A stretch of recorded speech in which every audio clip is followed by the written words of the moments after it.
বন্ধুরা সবাই কেমন আছো? বন্ধুরা আজকে তোমাদের আপন মায়ের সাথে রাতে কাজ করার অসাধারণ একটি সত্য ঘটনা বলবো। গল্পটি শেষ পর্যন্ত শুনলে তোমরা বাধ্য হবে হাতের কাজ করতে। না হলে সবাই আমাকে কাজ করে দিয়ে যাবে, আমি বাধা দেব না। আমার দেখাশোনার জন্য গ্রাম থেকে আমার মায়ের চাচাতো বোন শিরিন খালাকে নিয়ে আসা হয়েছে। অনেক অনুরোধ করে, কারণ শিরিন খালার বিশাল সংসার, গ্রামের বাড়ি করিমগঞ্জে। শিরিন খালার স্বামী নেই, তিনি প্রায় 10 বছর হলো মারা গিয়েছেন। আসলে আমার মায়ের তরফেও কোনো আপন বোন নেই, বিধায় আমার মায়ের গ্রামের কাজিনদের সাথে বেশ যোগাযোগ রাখে। বছরে 2 ঈদে তো কিশোরগঞ্জ যাওয়া হয়, আর সেই সাথে ক্ষেতের বিশাল কৃষিকাজ এর দেখভাল করার জন্য বাবা যখন দাদার বাড়িতে যেতেন, মাঝে মাঝে মা তখন বাবার সাথে যেত। তখন তারা ইচ্ছামতো আমাদের আত্মীয় স্বজনদের সাথে যোগাযোগ তৈরি করতেন। তখন অবশ্য আমাদের ঢাকার বাসায় কাজের মেয়ে ছিল, কিন্তু গত 2 মাস হলো আমাদের মেয়েটাকে তার বাবা মা আমাদের জেলা শহর কিশোরগঞ্জে নিয়ে গিয়েছে বিয়ের জন্য, এবং বিয়ে হয়ে গেছে। যতটুকু জানা গেছে মেয়েটি স্বামী সহ গার্মেন্টস এ কাজ করছে। ঢাকাতেই কোথায়?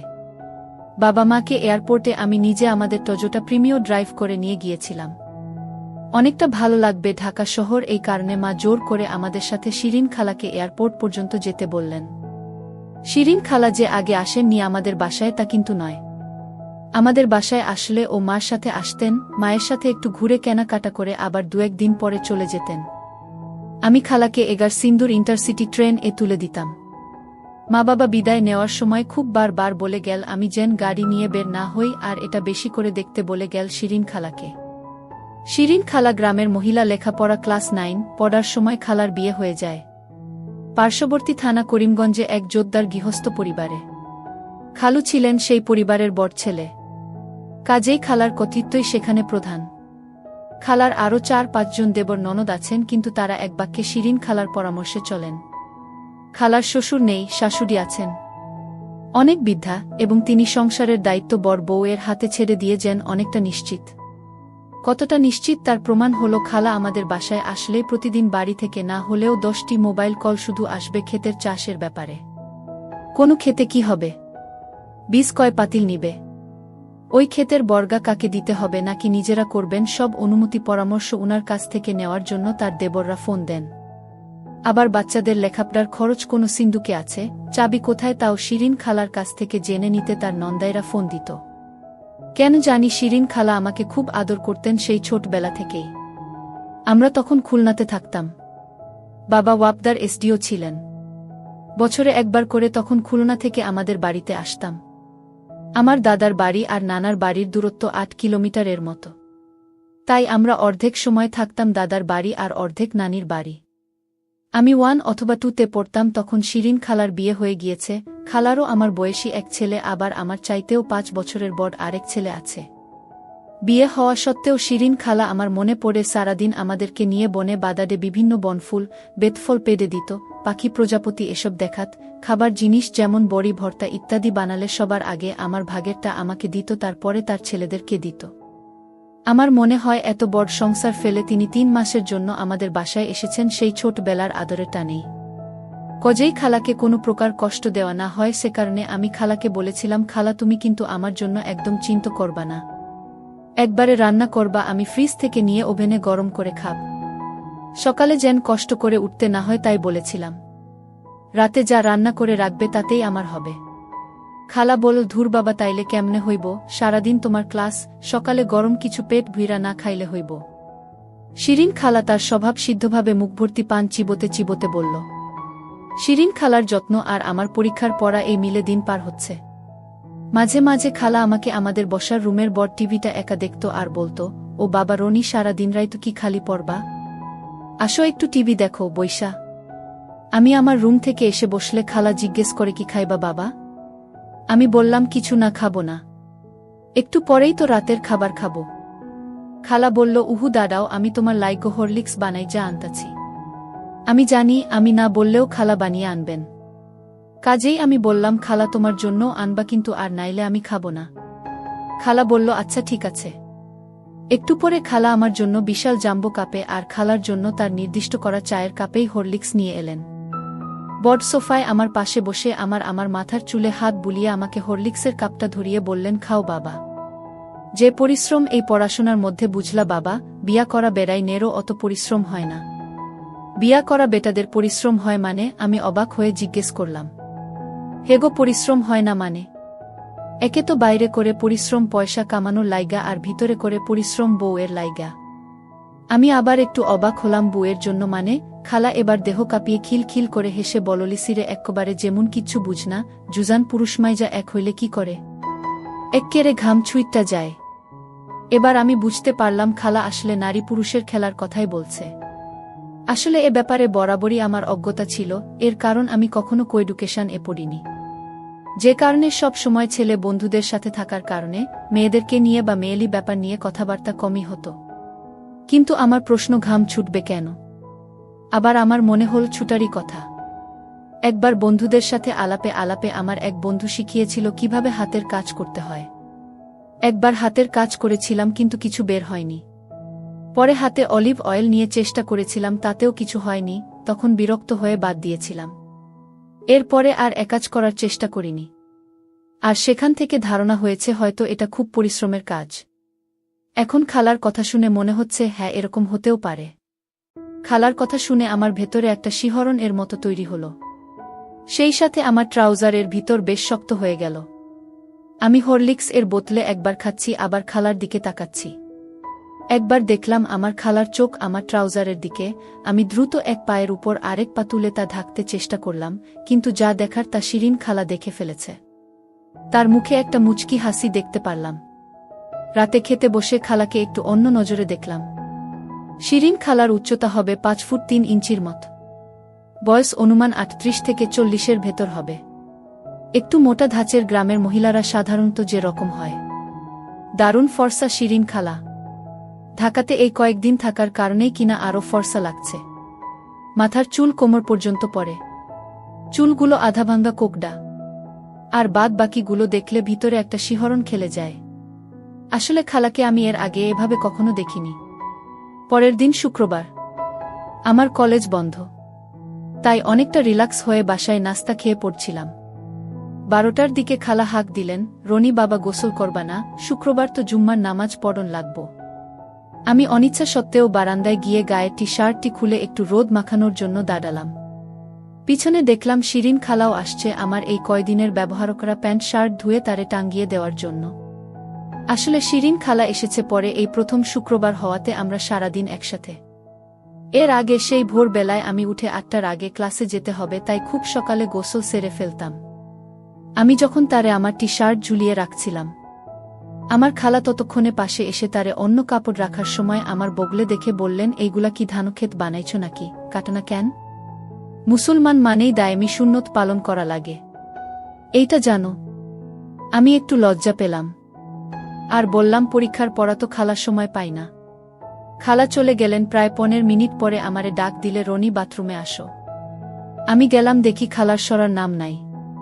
কাপড় ধুতে ধুতে খালার নিচের শাড়ি পায়ের সাথে ভিজে লেপ্টে আছে। আমি যেতেই আমাকে বল, হাত তুল। আমি হাত তুলতেই দেখি খালা শিয়াল কোটের ছোট কাচি, সম্ভবত বাবার সেভিং কিটস থেকে আনা, বগলের চুল ছাড়তে শুরু করে দিয়েছেন। আমাকে বললেন, নইডেনা, এইগুলা শেভ কইরো না কোনো সময়, কেঞ্চি দিয়া ছাইটটা রাখবা। শেভ করলে চুলকাইব। আর এত গন্ধ করে কেন? বলেই খালা তার নাক একদম আমার ডান বগলে দিল। আমি শিরশিরের কারণে হেসে ফেললাম। এবার আমার বাম বগল ধরল। আমি বললাম, খালা তুমিও কি এরকম ছাটো? আমার কথা বাদ দেও, আমি বুইডা বেডি, আমার আর বিয়াশাদি হইব না। কিন্তু তোমরা জোয়ান পোলা, তোমরা থাকবা পরিষ্কার পরিচ্ছন্ন। খালার মুখ থেকে খুব সুন্দর একটা জর্দা মিশ্রিত পানের গন্ধ পাচ্ছি, এটা আমার কাছে খারাপ লাগে না। খালা কি বলো? তুমি এখনো কত সুন্দর। তুমি যদি সালোয়ার কামিজ পর না, যে কেউ তোমাকে দেখলে 25 বছরের মেয়ে বলবে। খালা বলল, হইছে থাক, আর খালারে পটাইতে হইব না। বগল সাফ করা হলে খালা আমাকে গোসল করে নিতে বলল। আমি গোসল সেরে নামাজের জন্য মসজিদের দিকে পা বাড়ালাম। নামাজ শেষে এসে দেখি খালা তখনও কাপড় ধুচ্ছে, ব্লাকুসটা খুলে পাশে রাখা। আমি খালার বাম পাশ দাঁড়ানো, খালার সব দেখলাম। মনে মনে বললাম, যদি একটু হাতের নাগালে পেতাম। আমি মুগ্ধ হয়ে দেখছিলাম। খালা বল, কি ভাত খাইবা অহন? আমার এইরকম হা হয়ে তাকে দেখতে থাকা নজর এড়াল না খালার। আমাকে বলল, কি দেখতাছ এমন কইরা, মনে হয় আমারে গিল্লা খাইবা? আমি লজ্জা পেয়ে গেলাম, দ্রুত বললাম না না খালা, একটা জিনিস আমার মাথায় আইছে। কি তোমার মাথায় আইলো রনি বাবা? আমার মতো বুড়িরে নিয়া? এখন বলবো না খালা, খাওয়ার সময় বলবো। আচ্ছা তাইলে একটু দাঁড়াও বাবা, আমি গোসলটা ঝটপট সাইরা লই। শিরিন খালা গোসলের পর মাথায় একটা গামছা বেঁধে বেরিয়ে এসেছেন। শাড়ি পরেছেন একটা নরমাল প্রিন্টের, শাড়িটাতে নীল আর ডিপ সবুজের জংলি প্রিন্ট। শিরিন খালাকে দারুণ লাগছে, অনেকটা এক দুজেকে লিয়ে ও বিখ্যাত কুলিছবির নায়িকা রতি অগ্নিহোত্রীর মতো। মনে হয় গ্রামের সব মহিলারাই একই রকম হয়। খালা ডাইনিং টেবিল এর দিকে মুখ করে দরজার দিকে গিয়ে গামছাটা খুলে দুহাত পিছনে নিয়ে গামছাটাকে লাঠির মতো সোজা করে পিছনের চুলে বাড়ি দিয়ে পানি ছড়াতে লাগল। আর সে কি দুলুনি! খালা গামছাটা বারান্দায় তারের উপর দিয়ে চুল খোপা করে ডাইনিং এর কাছে আসতেই আমি বললাম, খালা মুখে কিছু মাখলা না? আমি এইতান কিছু মুখে দিই না। আমি উঠে গিয়ে আমার রুমের থেকে নিভিয়া মিল্কটা নিয়ে এসে খালার হাতে একটু দিলাম, কি এইগুলা মুখে দাও, এইটা শীত গরম সব সময় দেওয়া যায়। খালা তার হাতের টুকু তার মুখে মাখতে লাগল। খালার থেকে আমাদের বাথরুমে রাখা কেমি সাবানের সুন্দর একটা হালকা ঘ্রাণ আসতে লাগল। আমি আমার হাতের নিভিয়া টুকু নিয়ে দ্বিধা করছিলাম কি করব। সাহস করে খালার ঘাড়ে দিয়ে দিলাম।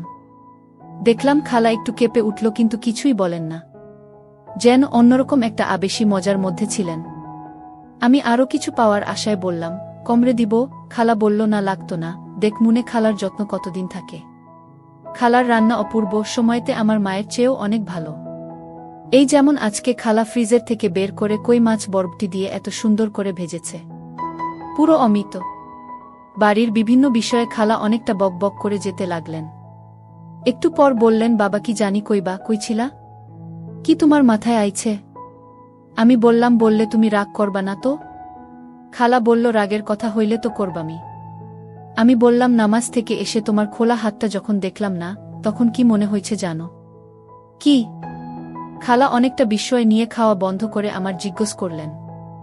আমি বললাম, তুমি যদি হাতা কাটা কুচ পরতা তাহলে খুব সুন্দর লাগতো। খালা এবার হাসতে হাসতে বললেন, বাজান এইটা কিতা কও, আমারা লাগান বুইডা বেইটান রে, এইটা পড়লে বালা লাগবনি। আমি বললাম, কি যে বলো না খালা, সুবর্ণা মুস্তাফা পরে, তুমি দেখ না কত সুন্দর লাগে। খালা বল, হেরা তো পরবই, ফিল্মের নায়িকা না? আমি রোজ দেখা আমাদের রাস্তার ওই পারের 4 তলার সেই মহিলার কথা বলতে লাগলাম। জানো খালা, আমাদের বাড়ির বিপরীতে রাস্তার ওই পাশে একটা 5 তলা বিল্ডিং দেখছে না? হেই বিল্ডিং এর এক মহিলা থাকে, তোমার চেয়েও বয়স অনেক হবে। ফর্সা, মনে হয় হাজবেন্ড নাই, সব সময় সাদা কাপড় আর সাদা হাতা কাটা উজ পরে, ভোরবেলায় বারান্দায় দাঁড়ায় ব্যায়াম করে, খুব সুন্দর লাগে জানো। খালা বলল, ও বুঝি, ওই বেডি আমার ভাইগনার মাথা খাইতাছে। আচ্ছা আমারে দেখাইওছেন? আমি বললাম, তাইলে কালকে ভোরেই আমি তোমাকে দেখাবো। এটা প্রায় আরও 1 সপ্তাহের পরের ঘটনা। খালা মেনে নিয়েছেন তিনি হাতা কাটা উজ পরবেন, কারণ সেদিন রাত গিয়ে ভোরে আমি অ্যালার্ম দিয়ে রেখেছিলাম। উঠে বারান্দায় এসে যখন দেখলাম সেই মহিলা ব্যায়াম করছেন, আমি দ্রুত খালার রুমের খালা ঘি বলে দরজা ঠেলা দিতেই দরজা খুলে গেল। দেখলাম খালা নামাজ পড়ছেন। মনে হয় খালা লেট করে ফেলেছেন, কারণ এখন 6টা বেজে গেছে। চারিদিক বেশ ফর্সা। আমি অপেক্ষায় থাকলাম, সালাম ফেরানোর সাথে সাথেই আমার দিকে তাকালো। আমি আমার চোখ নাচিয়ে বললাম, দেখবে না? খালা বল, কিতা? আমি বললাম, ওই মহিলা। খালা একটু মুচকি হাসি দিয়ে জায়নামাজ গুটিয়ে আলানাতে রেখে আমার পিছে পিছে বারান্দায় আসলেন। আমরা বারান্দায় না গিয়ে বারান্দার দরজার উপর দাঁড়িয়ে দেখতে থাকলাম, যেন ওই মহিলা আমাদের বারান্দায় তাকালে আমাদেরকে দেখতে না পারে। মহিলা সকালে ব্যায়াম করছেন, বরাবরের মতোই সেই সাদা শাড়ি ও সাদা হাতা কাটা উজ। এই মহিলা আমার কাছে এক রহস্যময়ী চরিত্র, আমি কখনো তাকে নিচে দেখিনি। তার ফ্লোরে বা ওই বারান্দায় কখনো অন্য কোনো মানুষও দেখিনি। অন্য সময় দেখি বারান্দাও তিনি নিজে ঝাড় দেন, একা থাকেন মনে হয়। আমার ঘাড়ের পিছনে খালার গরম নিঃশ্বাস এসে লাগছে। মহিলাকে তন্ময় হয়ে দেখাতে এতক্ষণ খেয়াল করিনি, আমার পিঠের ডান পার্শ্বে একটা নরম বালিশের মতো। পরক্ষণেই বুঝতে পারলাম এটা খালার কদবেল।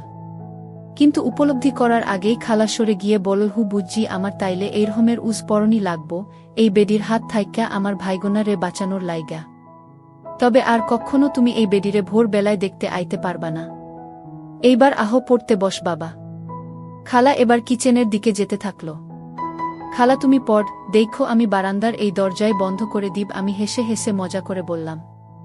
খালা বল, হয়েছে থাক, বুড়ি খালার দিকে আর নজর দিও না, এইবার পড়তে বসো বাপ, আমি তোমার নাস্তা বানাই।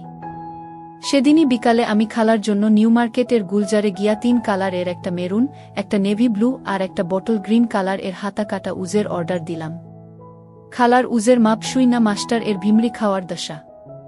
42। এই মারমু একটা থাপ্পড়, মা খালার লয়া লড়াচড়া করো, বলেই খালার খিলখিল হাসি। আমি যখন বের হতে যাব তখন খালা আবার বল, এই শুনো শুনো বাবা, দরজিরে কইবা নিচে গিট ফিতা দেয় যেন, আর কইবা ছাট যেন চলি ছাট করে। চলি ছাট? সেটা কি খালা? আমি একটু অবাক হলাম। খালা বল, এইটা অহন তোমার বুইজ্জা লাভ নাই, অহন যাও। 42 এর কথা শুনে মাস্টার যখন আমার দিকে তাকিয়েছিল তখন আমি বললাম, নিচে গিট ফিতা দিবেন আর চলি ছাট হবে। বয়স্কা মহিলা, মনে হলো মাস্টারের চোখ থেকে বাসনার দৃষ্টিটা বিদায় হয়েছে। উত্তরে আমি বললাম, হ্যাঁ। উজগুলো যেদিন এনে দিলাম সেদিন ও সেই সাথে আমি আমার সাপ্তাহিক টার্ম পরীক্ষা নিয়ে ব্যস্ত ছিলাম। আর এ 3-4 দিন আমি লক্ষ্যই করিনি খালা ওই উজ পড়েছেন কিনা। কিন্তু যেদিন দেখলাম খালা পড়েছে সেদিন আমি বুঝতেই পারিনি কখন খালা পড়ল। রাতে পড়া শেষ করে একটু হাঁটাহাঁটি করব বলে আমি লিভিং রুমে এসে দেখলাম খালা টিভি দেখছেন, চ্যানেল আই 3 সিটার এ হেলান দিয়ে শুয়ে। আমি যেতেই খালা উঠে বসার চেষ্টা করতে লাগল, আর তখনই আঁচল ঠিক করতে গিয়ে আমি দেখলাম খালা সেই মেজেন্টা কালারের উজটা পড়েছেন। আমার কাছে মনে হলো একরাশ খয়েরি গাঁদা ফুলের মধ্য থেকে খালার হাতটা বেরিয়ে এসেছে। কারণ খালার শাড়িটা ছিল হালকা লাল ও খয়েরি কালারের কম্বিনেশন ছাপ, দেশি সুতি শাড়ি। আমি বললাম, ওমা খালা তুমি এটা পরছ, কি সুন্দর লাগছে, তুমি আমাকে বলনি কেন? আমি বিস্ময়ে আনন্দে একসাথে বলে ফেললাম। খালা বল, তোমারে দেখাইয়া পিনতাম নাকি? তাইলে তো আমারে গিল্লা খাইতা। খালার এই আদি রসাত্মক কথায় আমার আবার শক্ত হয়ে গেল। আমি ও সাহস করে বলে ফেললাম, ইচ্ছা খেতে হবে না খালা, আপাতত আমারে অর্ধভোজ করতে দাও। খালা বল, মানে? খালার চোখে বিস্ময়। আমারে তোমার হাতে আমার ঠোঁট, নাক, গাল ছোঁয়াইতে দেও, কারণ কথায় আছে কি ঘ্রাণে অধভোজ। বলতে বলতে আমি সোফার পিছন থেকে সামনে এসে একবারে খালার ঊর্ধ্ববাহু 2 হাতে ধরে খালার পাশে বসে গেলাম। আকস্মিক সংঘর্ষ হল। খালা এইসব আকস্মিকতায় এই বলে চাপা স্বরে একটা আর্তচিৎকার করে উঠল। বাবা না, এইসব ঠিক না। খালা আমার কাছ থেকে হাতটা সরিয়ে নিতে চায় আর বলেন, তুমি না কইছ শুধু চাইয়া দেখবা, অহন এইটা কিতা কর। আমি বললাম, আর একটু খালা, ছাড়ো এবার বাবা, চলো অহন খাইতে যাই। আমি আবারও কাদো কাদো স্বরে বললাম, না খালা আরেকটু। খালা বলল, না অহন খাওন লাগব। আমি বললাম, তাইলে একটা শর্ত। খালা বল, কিতা? অবাক খালা, চোখ গোল গোল। আমি বললাম, খাওনের পরে আবার তোমার হাতটা দিতে হবে।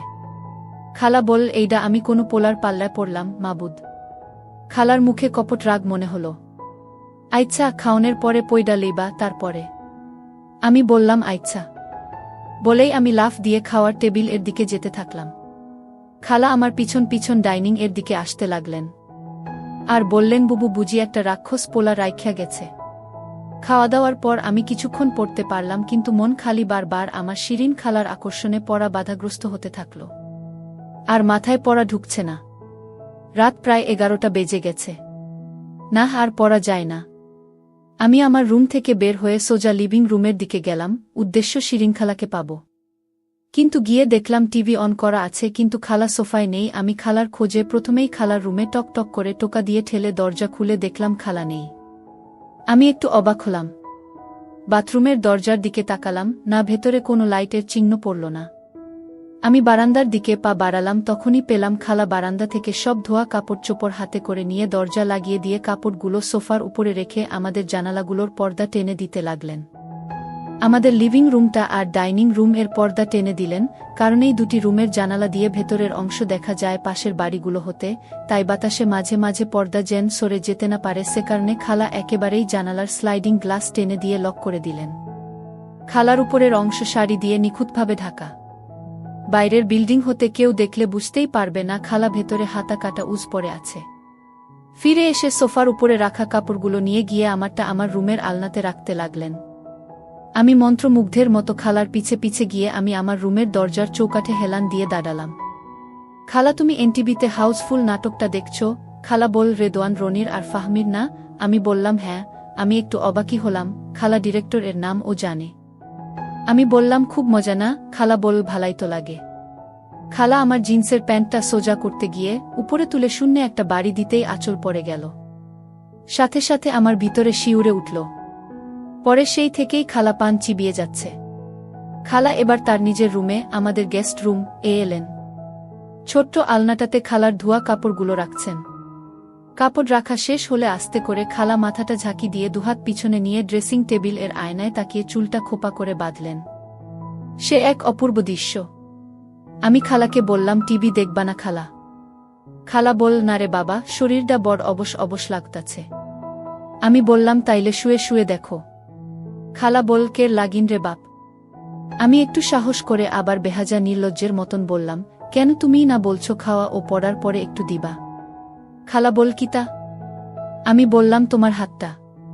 খালা বলল ও মারে দেখছো, যে মরে যারে লিজা আর লাইলা মরে কুইতরি রে লিজা ঘো অহনো আমার বাজানে আমার হাতের প্রেম ভুলতো পারতাছে না।